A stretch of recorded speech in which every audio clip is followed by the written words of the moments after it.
Everyone, Travis here on day one of week 8 of the NA LCS Summer Split, joined by Sneaky, Cloud9.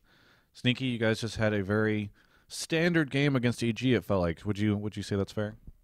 You sounded less energetic than usual, Travis. No, I am super energetic because I didn't sound very energetic in the interview that I did with Prolly, trying to make some personal improvements to my interviewing style. So I've been thinking a lot about that. It's bringing the energy levels down, but I'm excited to be here with you, Sneaky, for this interview. Now tell me, do you think that was a pretty standard game against EG? Yeah, there was no real deaths anywhere except for mid lane, so that's kind of just a standard thing in general. Bot lane was just pushing back and forth. Top lane was a farm fest. That's really standard, honestly. And then past that, there was a few dragon fights, and the game was over by then. We've seen Complexity, Curse, and EG kind of battle it out in the bottom half or bottom three, however you wanted to describe it, of this split. But it seems as though, to me, Complexity and Curse have sort of risen out, and EG's sort of the one that's still tagging behind, even with the addition of Helios. Do you think that's a fair statement? I don't think so. I think EG's also gone up there with them, except I think Curse is a lot better, but for some reason, the first game of the day today was 80 minutes long, and it was insane.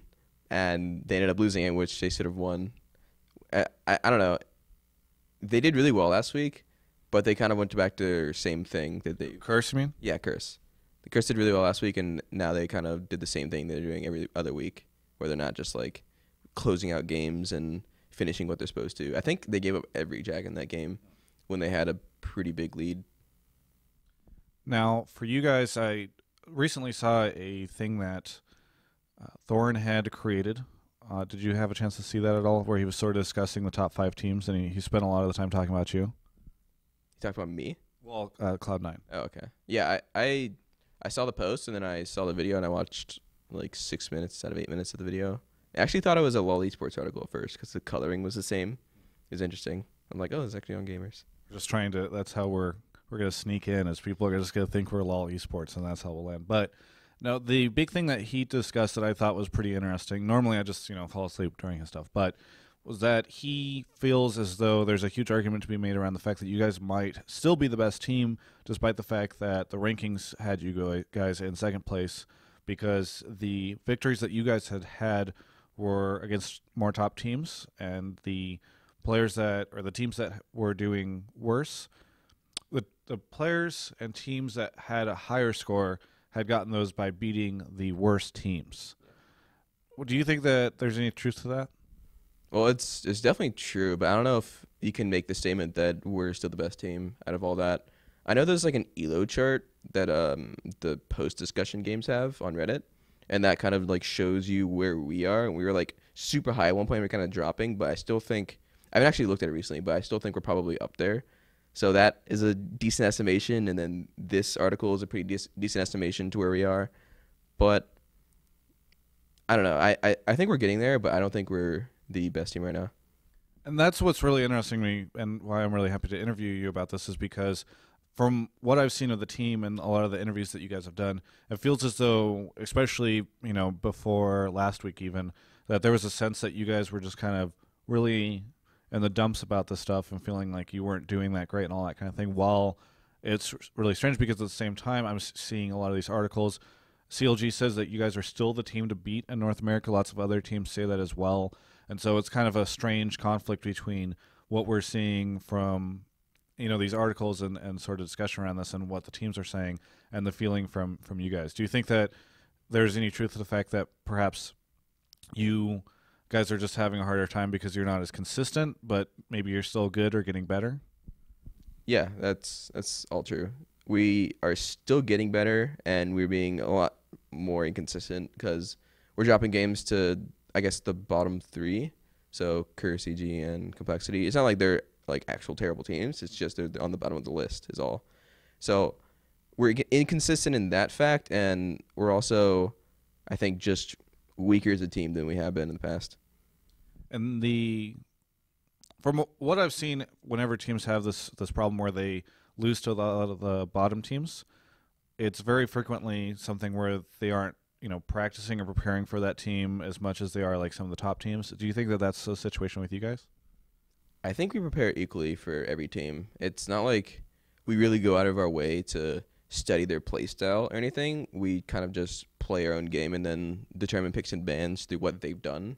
We don't actually watch their full gameplay unless there's something super specific they do. I remember actually, so the first LCS split I tried to get into where I was with Pulse. We had this like level 1 G strat where we had Cho'Gath and we sit in the bush, like the very front bush, and then we kill someone level 1.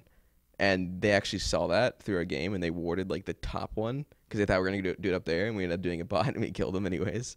So if you can find stuff like that, then that's really good for you because then you just counter the whole strategy, and then it's out the window. But most of the time, you're not gonna find stuff like that.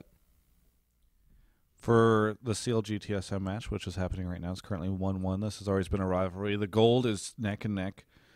And I wanted to ask you what you thought was the possibility of CLG or TSM, which one would win. Just because I know that you guys scrim a lot against CLG, but obviously you guys have a pretty close relationship with TSM, at least have in the past.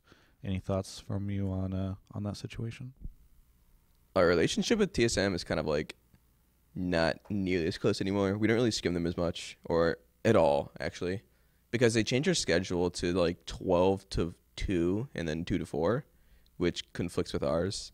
So we can't really scrim as much, and we don't really see them as often. But I think CLG will pull out. And Double Lift and After are doing a summoner thing that I like against TF. It's you run cleanse on the AD carry, and then you run heal in the support, which is actually from Piglet and Pooh from SKT, but nobody really ever tried it, I guess.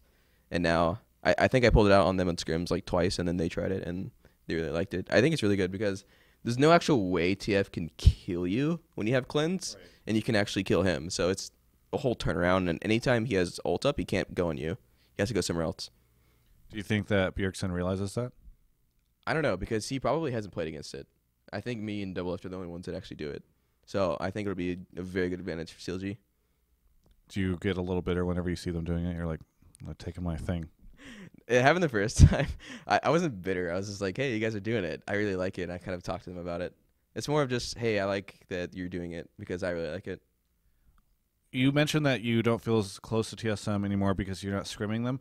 I know that you guys also used to hang out a lot, or talk at least. Has that gone back a little bit? Total still comes into our room a lot, and he actually came in today, and we were just talking to him, just watching the game together. But for the rest of them, well, actually, me and Turtle and Bjergsen and Lemon did something together with Logitech, but that's like the extent of it. And we don't do Machinima anymore, so we don't go together and talk to them anymore, and it's just gone, I guess. It's kind of like a breakup deal. Yeah, we broke up with TSM. Is that now you're talking to CLG? Like, is that how this works? Yeah, CLG is our what is the word? Rebound? Our rebound, yeah. You have any shout-outs you want to give to any of your fans out there, like the League of Legends esports fans, Cloud9 fans, Sneaky fans, online gaming fans, just any of the fans in general? Round 3. I love you. And shout out to my sponsors, Air Force Reserve, HyperX, Alienware, Logitech, Homejoy, Need for Seat. Thank you. Well, thank you so much for the interview, Sneaky. It's been fantastic, as always. Be sure to subscribe to our YouTube channel using the subscription button somewhere on this YouTube channel page if you're looking at the YouTube channel page. You can also check out the rest of our coverage of all things esports at ongamers.com.